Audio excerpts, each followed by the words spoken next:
ایک بزرگ کا واقعہ ہے کہ وہ کاروبار کے لیے، روزگار کے لیے ایک بار کسی جنگل سے گزر رہے تھے اور کام کے لیے گھر سے نکلے تھے. عبادت گزار بھی تھے مگر ظاہر روزی بھی کمانی تھی. مگر اچانک انہوں نے ایک منظر دیکھا کہ ایک لومڑی ہے، بڑی فربا ہے، تر و تازہ ہے، اور اس کے ہاتھ پیر بھی نہیں ہے اور وہ اندھی بھی ہے. اب حیران ہو گئے کہ اس کے پاس تو نہ ہاتھ پیر ہیں، نہ آنکھیں ہیں، نہ دیکھ سکتی ہے، نہ چل پھر سکتی ہے، تو یہ کھاتی کیسے؟ اس کے کھانے کا انتظام کیسے ہوتا ہوگا؟ اسی شش و پنج میں تھے، آپ بیٹھ گئے. اچانک آپ نے دیکھا کہ زمین شک ہوئی اور دو پیالے نکلے، ایک شہد کا اور ایک دودھ کا.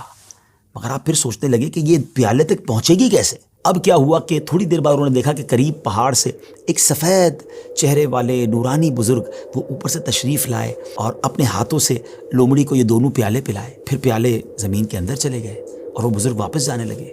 تو یہ جو عبادت گزار شخص تھے، بزرگ تھے، یہ دوڑے اور جا کر ان کا دامن تھام لیا کہ حضور آپ تعارف تو کروائیں، آپ کون ہیں اور آپ کیوں یہ آئے تھے اس لومڑی کو یہ کھانا کھلانے؟ تو انہوں نے کہا کہ میں اللہ کے فرشتوں میں سے ایک فرشتہ ہوں اور میری ایک ڈیوٹی ہے کہ میں صبح و شام یہاں پر آؤں اور اس لومڑی کو اپنے ہاتھوں سے جو غذا ہے وہ کھلاؤں. ان بزرگ کی تو جس کو کہنا کہ طبیعت ہی چینج ہو گئی کہ جو رب اس لومڑی کو اس حالت میں بھی روزانہ رزق دے سکتا ہے تو وہ تو مجھے بھی رزق دے گا. مجھے کیا ضرورت ہے کام کاج کے لیے تکلیف اٹھانے کی؟ آپ جنگل میں چلے گئے اور اللہ کی عبادت مصروف ہو گئے. کئی دن عبادت کی، 7 دن ہو گئے مگر کچھ کھانے کو نہ ملا.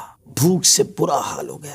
اللہ کی بارگاہ میں فریاد کی، میرے مالک مجھے بھی تو کوئی لقمہ غذا عطا فرما. اب بھوک برداشت کرنے کی طاقت نہیں ہے، یا میری روح قبض کر لے. اللہ کی طرف سے یہ ارشاد